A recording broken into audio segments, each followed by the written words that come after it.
अस्सलाम वालेकुम स्टूडेंट्स, उम्मीद है कि आप सब खैरियत से होंगे। आज हम लोग 8th क्लास की जनरल साइंस की बुक्स को स्टार्ट करेंगे लेक्चर्स। इसका फर्स्ट हमारे पास होगा, जिसका सबसे पहले हम लोग यहाँ पे क्या देखेंगे, इंडेक्स देखेंगे। ठीक है, तो सबसे पहले हम लोग यहाँ पर इसका सिलेबस देखते हैं कि सिलेबस में हमारे पास क्या गिवन है।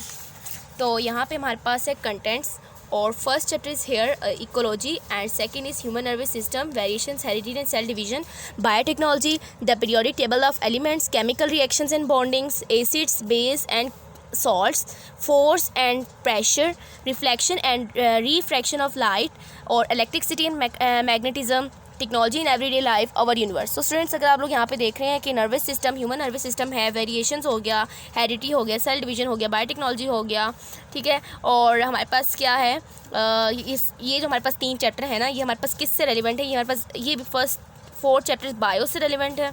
देन हमारे पास है ये चैप्टर नंबर 5, 6 एंड 7, ये हमारे पास केमिस्ट्री से रेलिवेंट है। अब ये आप लोगों को तो समझ नहीं आ रही कि मैं क्या बोल रही, कौन से सब्जेक्ट्स का नाम दे रही हूँ, लेकिन ये आप लोगों को बहुत जल्द पता चलेगा जब आप लोग 9th 10th में जाएंगे। ठीक है, acids, base and salts, and ये जो हमारे पास 3 चैप्टर हैं ये केमिस्ट्री से है, और ये हमारे पास यहाँ से लेकर यहाँ तक, ठीक है, ये तीनों फिज़िक्स के हैं। ठीक है, और इस तरह लास्ट वाले 2 हैं वो एप्लीकेशन बेस है।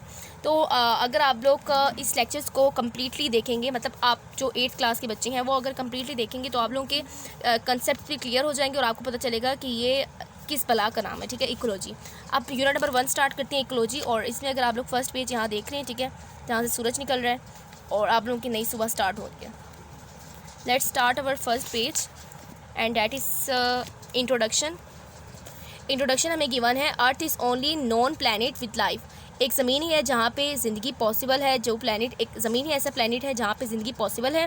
Millions of species live on earth. लाखों, करोड़ों, अरबों, खरबों में स्पीशीज़ जो हैं, स्पीशीज़ क्या होते हैं, ऑर्गेनिजम्स बोलते हैं। ठीक है, इंसानों को, हैवानों को, जो भी, मतलब तमाम जानदारों को, बेजान चीज़ों को, यानी सब हमारे पास क्या स्पीशीज़ में आती हैं, वो ज़मीन पर रह रही हैं। These living organisms depend on each other in one or other way। ये लिविंग ऑर्गेनिजम्स एक दूसरे पर किसी न किसी तरीके से डिपेंड करती हैं, यानी इन्हसार इनका एक दूसरे पर है। ठीक है, लेट्स सपोज अगर हम लोग अपनी एग्जांपल ले लें, we are human beings and we depends upon vegetables. Vegetables क्या हैं, प्लांट्स हैं। हम एक वेजिटेबल्स पे डिपेंड कर रहे हैं। And we also depends upon animals, जिस तरह हमारे पास होगी काऊ, ठीक है, गॉट, ये सब कुछ हमारे पास जो जानवर हो गए हैं, हम लोग उनका गोश्त खाते हैं, मुर्गियों का गोश्त खाते हैं, तो हम लोग उन पर डिपेंड कर रहे हैं। ठीक है, इस तरह they also interact with their non living environment. ये अपने नॉन लिविंग इन्वायरमेंट से भी इंटरेक्ट करते हैं, यानी हमारे लिए क्या ज़रूरी है, टेम्परेचर हमारे पास क्या हो, स्टेबल हो। ठीक है, टेम्परेचर ऐसा हो जिसमें हम लोग ज़िंदगी गुजार सकें। अब ज़्यादा हाई भी ना हो, गर्मी भी ना हो, ज़्यादा कम भी ना हो, यानी सर्दी भी ना हो। ठीक है, एक ख़ास टेम्परेचर में हम लोग क्या कर सकते हैं, ज़िंदगी सर्वाइव कर सकते हैं। और इसी तरह हम लोग नॉन लिविंग जो चीज़ें हैं, नॉन लिविंग चीज़ों से क्या मुराद है, बेजान चीज़ें, बेजान चीज़ों के साथ भी हमारा इंटरेक्ट रहता है। ठीक है, हमें कोई ना कोई बेजान चीज़ चाहिए होती है। लेट्स सपोज बर्तन हो गया, ठीक है, बर्तन हो गए, मतलब जो भी चीज़ें वो सब बेजान है ना, बुक्स भी बेजान है, तो हमें इन चीज़ों की ज़रूरत होती है फॉर बेटरमेंट ऑफ लाइफ, यानी हमारी अपनी अच्छी ज़िंदगी के लिए। ठीक है, और इसके बाद क्या है, बुक्स की तो हमें ज़रूरत होती है ताकि हम लोग अच्छा सा पढ़ सकें और फिर हम लोग अच्छा सा कमा सकें, मतलब जो भी हमारी जो खिदमत है वो कर सकें। ठीक है, the study of inter relationship between organisms and their environment.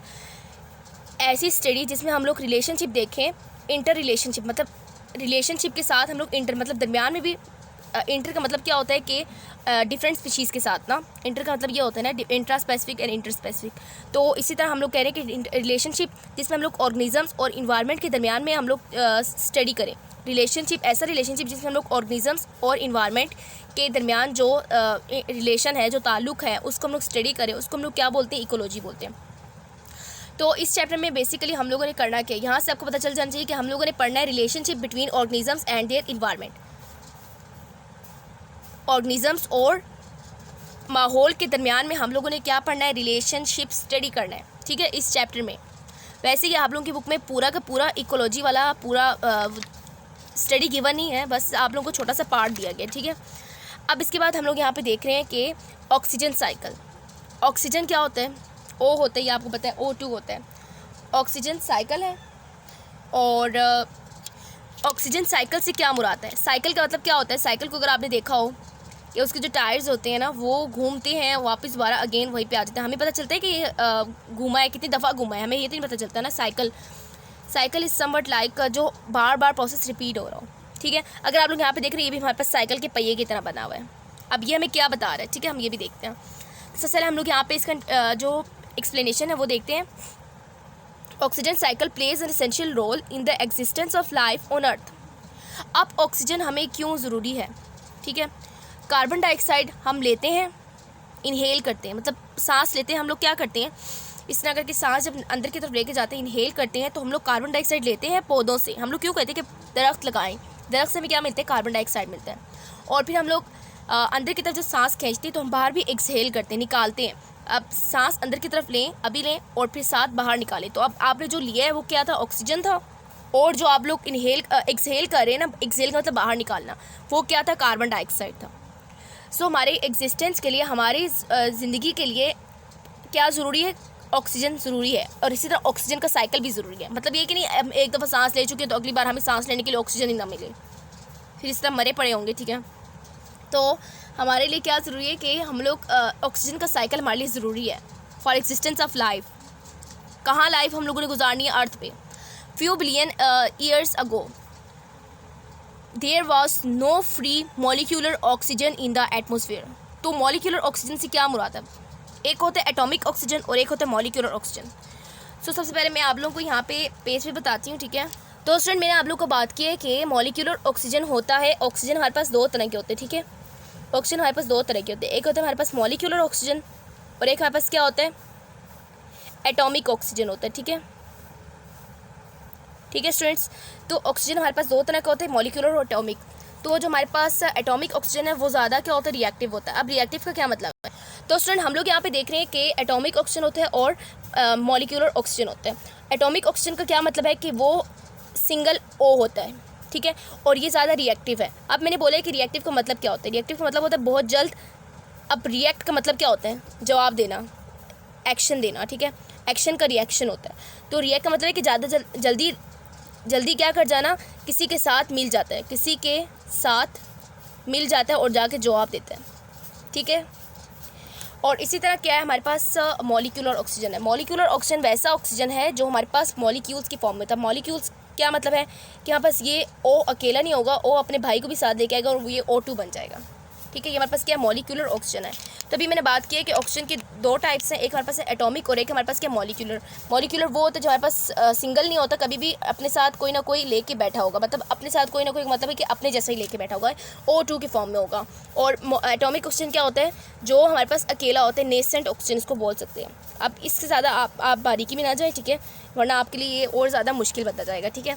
तो रिएक्टिव होता है ये, और जल्दी जाके किसी के साथ रिएक्ट कर लेते हैं, मतलब फटाफट ये किसी को तोड़ने में या फिर किसी के साथ जुड़ने में बड़ा हेल्प करता है।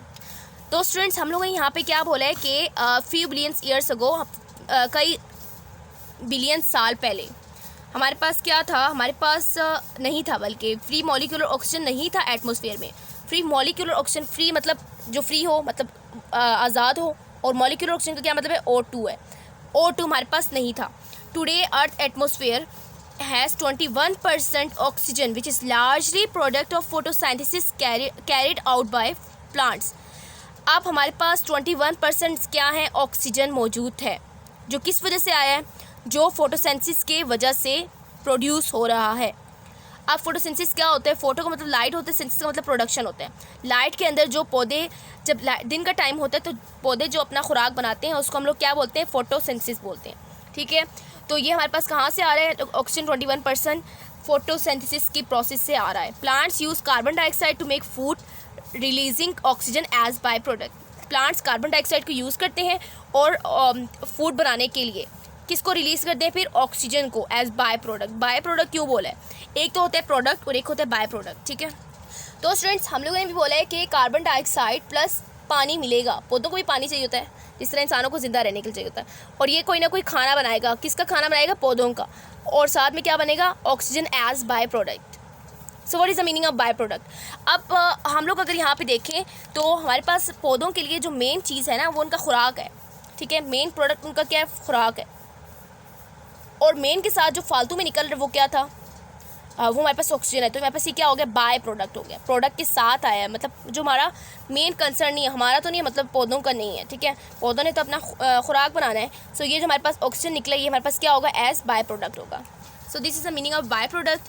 तो हमने भी पढ़ा है कि प्लांट्स यूज़ करते हैं carbon dioxide to make food releasing oxygen as by product. तो बात क्लियर होगी आप लोगों को।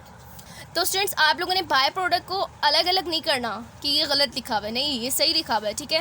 बाय प्रोडक्ट का मतलब है, आपको बता चुकी, एक होता है प्रोडक्ट और एक होता है बाय प्रोडक्ट। अब इसके बाद है both animals and plants use oxygen in their respiration process to get energy. जानवर और पौधे दोनों क्या करते हैं, ऑक्सीजन यूज़ करते हैं, ठीक है। और क्या बनाते हैं, अपने किस दौरान यूज़ करते हैं, ये रिस्पायरेशन की प्रोसेस में। रिस्पायरेशन क्या होता है ये भी मैं आपको बताती हूँ। रिस्पायरेशन की प्रोसेस में, ताकि वो एनर्जी ले सकें। रिस्पायर का मतलब है कि सांस लेना, ठीक है। अब पौधे सांस नहीं लेते, लेकिन उन्होंने ऑक्सीजन को यूज़ करना है, ठीक है। ऑक्सीजन को यूज़ करेंगे ताकि वो अपनी एनर्जी बना सकें, और इनको भी एनर्जी चाहिए होती है फॉर फूड मेकिंग प्रोसेस। अब इसके बाद हम लोग क्या करेंगे, साइकिल देखेंगे इसका, जो कि साइकिल आपके सामने यहाँ गिवन है, ठीक है। और साइकिल को भी हम लोग समझेंगे, जो कि मैं खुद बनाऊंगी, यहाँ पे ज़्यादा क्लियर करके नहीं समझा सकूँगी। तो स्टूडेंट्स, हम लोग यहाँ पे ये देख रहे हैं, ठीक है। ये डायग्राम भी आ सकती है। तो क्वेश्चन ये कि ये डायग्राम आ सकती है, सो ये डायग्राम आ सकती है, ठीक है। आपके पेपर के पॉइंट ऑफ व्यू से बहुत इंपॉर्टेंट है, ठीक है। ऑक्सीजन साइकिल और ऑक्सीजन साइकिल की डायग्राम मस्ट आप लोगों ने प्रिपेयर करनी है, ठीक है। ये आपके पास बहुत ही अहम है। अब स्टूडेंट्स, हम लोग यहाँ पे देख रहे हैं कि ऑक्सीजन हमारे पास पानी में भी होता है और कहाँ होता है, एयर में भी होता है, ठीक है। आप भी गौर से देखें कि ऑक्सीजन हमारे पास पानी में भी होता है और एयर में भी होता है। पानी में होगा तो फिशेस क्या करती हैं, सर्वाइव करती हैं। मछलियाँ जो होती हैं वो ऑक्सीजन को यूज़ करती हैं फॉर रेस्पिरेशन। तो अगर आप लोगों को नहीं पता तो अब आप लोगों को पता चल जाना चाहिए, ठीक है। और अभी मैंने बताया कि ऑक्सीजन पानी में भी होता है और एयर में भी होता है, और वो किस लिए यूज़ किया जाता है, फॉर रेस्पिरेशन। अब वाटर में जो है वो तो फिशेस रिस्पायर कर रही हैं, एयर में जो है वो इंसान रिस्पायर कर रहे हैं, ठीक है। इंसान क्या करें, सांस ले रहे हैं, ब्रीथिंग कर रहे हैं, इनहेलेशन और एक्सहेलेशन का प्रोसेस कर रहे हैं। अब हम लोग यहाँ पे देखें कि रिस्पायरेशन तो हो रही है, रिस्पायरेशन से हमारे पास क्या बनेगा, फिर पानी भी बनेगा, ठीक है। ऑक्सीजन से हमारे पास पानी भी बनेगा, और उसके बाद हमारे पास क्या होगा, ये पानी कौन यूज़ करेगा। अभी मैंने आपको बताया कि कार्बन डाइऑक्साइड, फोटोसिंथेसिस के साइकिल में कार्बन डाइऑक्साइड और पानी मिलके क्या बना रहा है, फोटोसिंथेसिस से ऑक्सीजन ग्लूकोज का मॉलिक्यूल बना रहा है, ठीक है। तो ये वाटर किस लिए यूज़ होगा, फॉर फोटोसिंथेसिस। और फिर ये फोटोसिंथेसिस से दोबारा से क्या निकलेगा, हमने फोटोसिंथेसिस में पढ़ा है कि हमारे पास क्या निकलते हैं, ग्लूकोज का मॉलिक्यूल निकलते हैं, यानी फूड मॉलिक्यूल निकलते हैं, और साथ क्या निकलते हैं, ऑक्सीजन निकलता है। तो ये दोनों हम लोगों ने इस तरह करके एरो दिखा दिए। अब इसके बाद जो फूड मॉलिक्यूल है ना, फूड मॉलिक्यूल को जब रिवर्स करें, रिवर्स का क्या मतलब है, अगर आप लोग यहाँ पे दोबारा से मुझे एक पेज लेना पड़ेगा, ठीक है। अगर आप लोग यहाँ पे डायग्राम में डायग्राम के नीचे नेक्स्ट पेज पे जो डायग्राम है उसके साथ अगर आप देख रहे हैं कि आपके पास लिखा हुआ है 6 कार्बन डाइऑक्साइड का मॉलिक्यूल, ठीक है। 6 कार्बन डाइऑक्साइड का molecule plus 6 water molecule goes to form. अब इस एरो के ऊपर लिखा है फोटोसिंथेसिस, नज़र आ रहा होगा आप लोगों को, आपकी बुक में भी देख सकते हैं आप लोग, पेज नंबर 7 पे, ठीक है। तो क्या लिखा है आपके पास, ऊपर एरो के ऊपर लिखा है फोटोसिंथेसिस, और नीचे क्या लिखा हुआ है, रेस्पायरेशन। और ये क्या बना रहा है, C6H12 और 6 प्लस कितने ऑक्सीजन के मॉलिक्यूल्स है, 6। अब जब आप लोग रिएक्शन को इस तरह स्टार्ट करेंगे, इस तरह से आगे लिख जाए, मतलब ये कि 6 कार्बन डाइऑक्साइड 6 पानी के मॉलिक्यूल आप मिलाएंगे तो आपके पास क्या बन जाएगा, आपके पास नहीं बनेगा, वैसे पौधों के पास बनेगा। तो क्या बनेगा, ये फूड बनेगा और साथ में ऑक्सीजन बनेगा। अब जब आप लोग रिवर्स आएंगे, वापस आएंगे, ऊपर में क्या बन रहा है, फोटोसिंथेसिस हो रही है और पौधे अपना काम करें। अब जब रिवर्स आएंगे तो ये क्या हो जाएगा, रेस्पायरेशन। और रिवर्स में अगर आप लोग देख रहे हो कि फूड मॉलिक्यूल से क्या बन रहा है, फूड मॉलिक्यूल ऑक्सीजन से, फूड मॉलिक्यूल और ऑक्सीजन से क्या बन रहा है, वाटर और कार्बन डाइऑक्साइड। क्या बन रहा है, वाटर एंड कार्बन डाइऑक्साइड, ठीक है, वाटर एंड कार्बन डाइऑक्साइड। तो रिवर्स करेंगे तो आपके पास क्या बनेगा, वाटर एंड कार्बन डाइऑक्साइड। और अगर फॉरवर्ड जाएंगे, फॉरवर्ड का मतलब क्या होता है, सामने जाना, कार्बन डाइऑक्साइड फॉरवर्ड करेंगे तो ग्लूकोज एंड ऑक्सीजन बनेगा, फॉरवर्ड करेंगे तो ग्लूकोज एंड ऑक्सीजन बनेगा, और रिवर्स आएंगे तो आपके पास क्या बनेगा, कार्बन डाइऑक्साइड एंड वाटर। और फिर ये दोनों यूज़ होकर दोबारा से फोटोसिंथेसिस करेगा। तो ये आपके पास साइकिल है, बहुत ही मज़ेदार था।